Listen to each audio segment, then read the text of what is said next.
Après l'annonce du gouvernement fédéral de diminuer l'embauche des travailleurs étrangers temporaires de 30 à 20 % pour encourager les employeurs à prioriser les travailleurs d'ici, eh bien la grogne se fait ressentir dans plusieurs secteurs.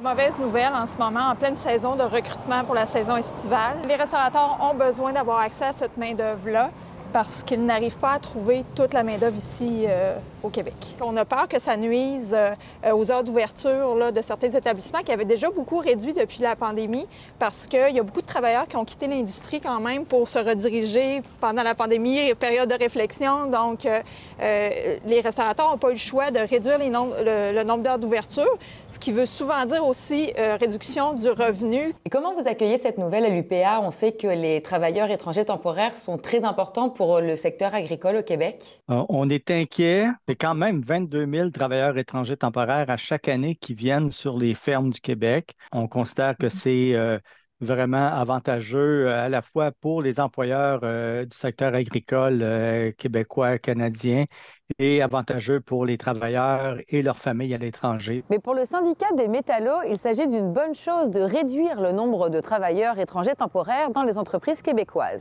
On a des entreprises, particulièrement dans le secteur de l'hôtellerie, des 50 puis des 60 % de la main-d'œuvre qui sont étrangères. Puis parfois, ne parlent pas français. Fait que c'est là que ça devient difficile. Nous, on dit qu'on devrait réduire les seuils dans les milieux de travail. Ça nous permettrait de mieux les accompagner. Le syndicat réclame même de mettre fin au traitement simplifié qui figure dans le programme d'embauche de travailleurs étrangers temporaires. De 2021 à 2023, le nombre de travailleurs étrangers temporaires qui a été embauché grâce au traitement simplifié est passé de 36 à 63 %, excluant le secteur agricole. Là, quand le ministre nous parle de réduire de 30 à 20 %, pour nous, c'est une mesure qui est très peu applicable parce que comme la majorité des employeurs passent par le traitement simplifié, ils peuvent avoir 40, 50 ou 60 % de travailleurs étrangers temporaires à l'intérieur des entreprises.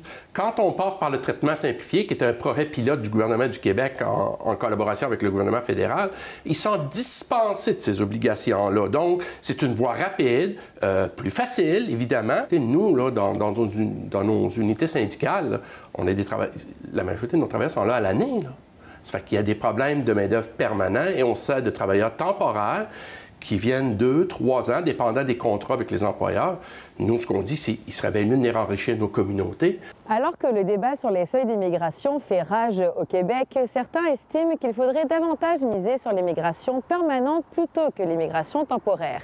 2023 a été l'année où, pour la première fois, il y a eu plus de travailleurs temporaires étrangers dans d'autres secteurs que l'agricole. À Montréal, Juliette Poirot pour Nouveau Info.